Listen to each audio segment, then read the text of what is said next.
ಇನ್ನು ರಾಜ್ಯ ರಾಜಕಾರಣದಲ್ಲಿ ತೀವ್ರ ಸಂಚಲನ ಮೂಡಿಸಿರುವಂತಹ ಮೂಡಾ ಯುದ್ಧ ಇದೀಗ ದೆಹಲಿಗೆ ಶಿಫ್ಟ್ ಆಗಿದೆ. ಎಲ್ಲರ ಬೆಂಬಲದೊಂದಿಗೆ ದಾಖಲೆಗಳ ಸಮೇತವಾಗಿ ದೆಹಲಿಗೆ ತೆರಳಿರುವಂತಹ ಸಿಎಂ ಪ್ರಾಸಿಕ್ಯೂಷನ್ ಬಗ್ಗೆ ಮಾಹಿತಿಯನ್ನ ನೀಡಲಿದ್ದಾರೆ. ರಾಷ್ಟ್ರಪತಿಗಳಿಗೆ ರಾಜ್ಯಪಾಲರ ಬಗ್ಗೆ ದೂರು ನೀಡುವ ಬಗ್ಗೆ ಚರ್ಚೆ ಕೂಡ ನಡೆಯಲಿದೆ.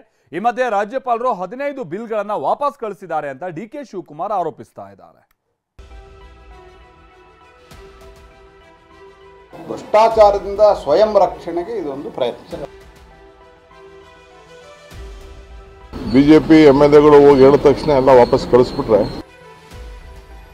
ದಾಖಲಾತಿ ಇಲ್ಲದೆ ಕೇವಲ ಒಂದು ಖಾಸಗಿ ದೂರ ಮೇಲೆ ಪ್ರಾಸಿಕ್ಯೂಷನ್ ಕೊಟ್ಟಿದ್ರು.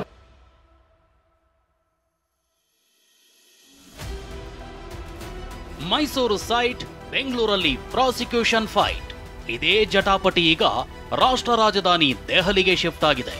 ಸಚಿವರ ಬೆಂಬಲ, ಶಾಸಕರ ಬಲ, ಮುಡಾ ದಾಖಲೆಯೊಂದಿಗೆ ಸಿಎಂ ಸಿದ್ದರಾಮಯ್ಯ ಮತ್ತು ಡಿಸಿಎಂ ಡಿಕೆ ಶಿವಕುಮಾರ್ ಹೈಕಮಾಂಡ್ ನಾಯಕರ ಭೇಟಿಗೆ ತೆರಳಿದ್ದಾರೆ. ಕಾಂಗ್ರೆಸ್ ವರಿಷ್ಠರಿಗೆ ಮುಡಾ ಪ್ರಕರಣದ ಸಂಪೂರ್ಣ ಮಾಹಿತಿಯನ್ನ ನೀಡಲಿದ್ದಾರೆ.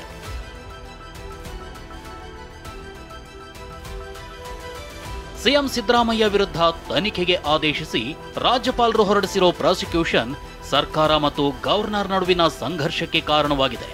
ಪ್ರಾಸಿಕ್ಯೂಷನ್ ಪ್ರಶ್ನಿಸಿ ಹೈಕೋರ್ಟ್ ಮೆಟ್ಟಿಲೇರಿದ್ದ ಸಿಎಂಗೆ ಕೊಂಚ ರಿಲೀಫ್ ಸಿಕ್ಕಿದೆ. ಆದರೂ ಪ್ರಾಸಿಕ್ಯೂಷನ್ ಸಮರ ನಿಲ್ಲಿಸದ ಸಿಎಂ ಕ್ಯಾಬಿನೆಟ್ ಮೀಟಿಂಗ್ನಲ್ಲಿ ರಾಜಕೀಯ ವಿರೋಧಿಗಳಿಗೆ ಪ್ರಾಸಿಕ್ಯೂಷನ್ ಬಲೆ ಹಾಕಿದ್ರು. ಇದಾದ ನಂತರ ಶಾಸಕಾಂಗ ಸಭೆ ನಡೆಸಿ ಬೆಂಬಲ ಪಡೆದಿದ್ರು.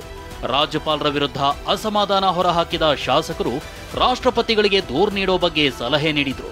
ಅವಶ್ಯಕತೆ ಬಿದ್ದರೆ ಪರೇಡ್ ನಡೆಸೋದಾಗಿಯೂ ಚರ್ಚೆ ನಡೆಸಿದ್ರು. ಹೀಗೆ ಎಲ್ಲರ ಬೆಂಬಲ, ಎಲ್ಲರ ಅಭಿಪ್ರಾಯ ಪಡೆದ ಸಿಎಂ ಇದೀಗ ದೆಹಲಿಗೆ ತೆರಳಿದ್ದಾರೆ.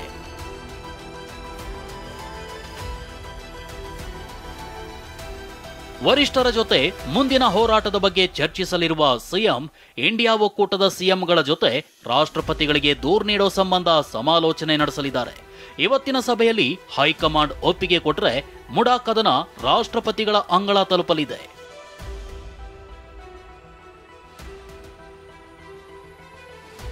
ಇನ್ನು ಈ ಕುರಿತು ಪ್ರತಿಕ್ರಿಯಿಸಿರೋ ಸಚಿವ ದಿನೇಶ್ ಗುಂಡೂರಾವ್, ರಾಜ್ಯಪಾಲರ ನಡೆ ನೋವಿನ ಸಂಗತಿ, ಹೀಗಾಗಿ ರಾಷ್ಟ್ರಪತಿಗಳ ಗಮನಕ್ಕೆ ತರಬೇಕು ಅಂತ ಎಲ್ಲಾ ಶಾಸಕರು ಹೇಳಿದ್ದಾರೆ ಎಂದರು.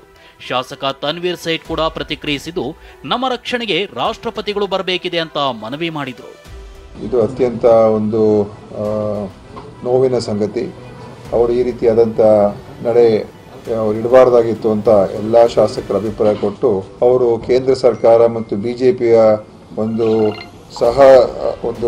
ಸಹಚರರಾಗಿ ಕೆಲಸ ಮಾಡೋಕ್ಕೆ ಶುರು ಮಾಡಿದ್ರೆ ಅದು ನಾವು ಮುಂದೆ ಏನು ಕ್ರಮ ತಗೊಳ್ಬೇಕು, CM ಅವರು ನಾನೇನು ಚರ್ಚೆ ಮಾಡ್ತೀನಪ್ಪ ಅಂತ ಹೇಳಿದ್ದಾರೆ. ದಾಖಲಾತಿ ಇಲ್ಲದೆ ಕೇವಲ ಒಂದು ಖಾಸಗಿ ದೂರ ಮೇಲೆ ಪ್ರಾಸಿಕ್ಯೂಷನ್ ಕೊಟ್ಟಿರುವಂಥದ್ದು ಎಷ್ಟು ಸರಿ, ಇದನ್ನ ರಾಷ್ಟ್ರಪತಿ ಅವರ ಗಮನಕ್ಕೆ ತರಬೇಕು ಅನ್ನೋದು ಒಂದು ಚರ್ಚೆ ಆಗಿದೆ. ಇವತ್ತು ಮಾನ್ಯ ಮುಖ್ಯಮಂತ್ರಿಗಳು ಡೆಲ್ಲಿ ಪ್ರವಾಸದ ನಂತರ ಏನು ತೀರ್ಮಾನ ತಗೋತಾರೆ ನೋಡೋಣ.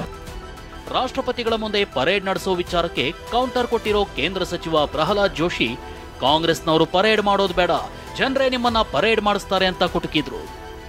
ರಾಷ್ಟ್ರಪತಿಗಳ ಮುಂದೆ ಪರೇಡಲ್ಲಿ ನೀವು ಜನರ ಮುಂದೆ ಜನ ನಿಮ್ಮನ್ನು ಸರಿಯಾಗಿ ಪರೇಡ್ ಮಾಡಿಸ್ತಾರೆ, ನಿಮ್ಮನ್ನು ಚಿಂತೆ ಮಾಡಬೇಡಿ ಸಿದ್ದರಾಮಯ್ಯ. ಇನ್ನು ರಾಜ್ಯಪಾಲರು ಬಿಜೆಪಿ ಶಾಸಕರು ಹೇಳಿದ್ಮೇಲೆ 15 ಬಿಲ್ಗಳನ್ನ ವಾಪಸ್ ಕಳಿಸಿದ್ದಾರೆ ಅಂತ ಡಿಸಿಎಂ ಡಿಕೆ ಶಿವಕುಮಾರ್ ಗಂಭೀರ ಆರೋಪ ಮಾಡಿದ್ದಾರೆ. ರಾಜ್ಯಪಾಲರಿಗೆ ಒಳ್ಳೆ ಬುದ್ಧಿ ಕೊಡ್ಲಿ ಎಂದ ಡಿಕೆ, ನಮ್ಮ ಹೋರಾಟ ಮುಂದುವರಿಯುತ್ತೆ ಎಂದಿದ್ದಾರೆ. ಇವತ್ತು ನೀವು ಮಾಧ್ಯಮದಲ್ಲಿ ನೀವು ನೋಡಿದ್ದೀರಿ, ಒಂದು 15 ಬಿಲ್ನ ವಾಪಸ್ ಕಳಿಸ್ಕೊಟ್ಟಿದ್ದಾರೆ. ಹಂಗಂತ ನಾವು ಮಾಡಿದ್ವಿ, ಏನಾದ್ರು ಇತ್ತು ಕ್ಲಾರಿಫಿಕೇಶನ್ ಬೇಕಾದ್ರೆ ಕೇಳಲಿ ಮಾಡಲಿ, ನಾನೇನು ತಪ್ಪು ಅಂತ ನಾನು ಹೇಳೋದಿಲ್ಲ. ಆದರೆ ಎಲ್ಲ ಬಿಲ್ನ ಯಾಕೆ ಪ್ರಜಾಪ್ರಭುತ್ವದ ವ್ಯವಸ್ಥೆಯಲ್ಲಿ ಸರ್ಕಾರಗಳು ಯಾಕಿರಬೇಕು? BJP MLAಗಳು ಹೋಗಿ ಹೇಳಿದ ತಕ್ಷಣ ಎಲ್ಲ ವಾಪಸ್ ಕಳಿಸ್ಬಿಟ್ರೆ ಹೆಂಗಾಗ್ತದೆ? ರಾಜ್ಯಪಾಲರ ಸಂಘರ್ಷ ಮುಂದುವರಿಯುತ್ತೆ ಸರ್. ಇದು ಇಲ್ಲ, ರಾಜ್ಯಪಾಲರಿಗೆ ಒಳ್ಳೆ ಬುದ್ಧಿ ಕೊಡ್ಲಿ ದೇವರು ಅಂತೇಳಿ ಪ್ರಾರ್ಥನೆ ಮಾಡ್ತೀವಿ. ಯಾವ ಪ್ರಯತ್ನ ಮಾಡಿದ್ರು ಏನು ಆಗುದಿಲ್ಲ, ನಾವು ಸುಮ್ಮನೆ ಕೂತ್ಕೊಳ್ಳೋದಿಲ್ಲ, ನಮ್ಮ ಕೆಲಸ ನಾವು ಮಾಡ್ತೀವಿ. 11 ಬಿಲ್ಗಳನ್ನು ವಾಪಸ್ ಕಳಿಸಿದ್ದಾರೆ.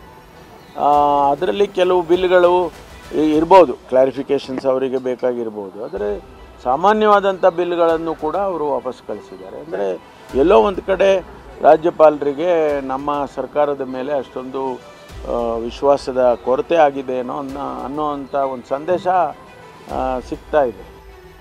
ಈ ಮಧ್ಯೆ ಟ್ವಿಟರ್ನಲ್ಲಿ ದಾಖಲೆ ಪೋಸ್ಟ್ ಮಾಡಿರೋ HD ಕುಮಾರಸ್ವಾಮಿ ಹೊಸ ಬಾಂಬ್ ಸಿಡಿಸಿದ್ದಾರೆ. ಇಲ್ಲಿರೋ ದಾಖಲೆಯನ್ನ ಕಣ್ಣಲ್ಲಿ ಕಣ್ಣಿಟ್ಟು ಓದಿ ನಿಮ್ಮ ಧರ್ಮಪತ್ನಿ ಬದಲಿ ನಿವೇಶನಕ್ಕಾಗಿ ಒತ್ತಾಯ ಮಾಡಿದ್ದಾರೆ. ಇದು ಮುಡಾ ದಾಖಲೆಯ ಒಕ್ಕಣೆ, ಇದಕ್ಕೇನಂತೀರಿ ಅಂತ ಪ್ರಶ್ನಿಸಿದ್ದಾರೆ.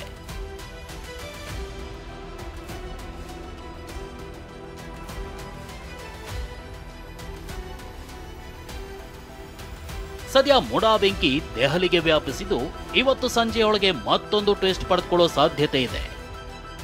Bureau report, TV9.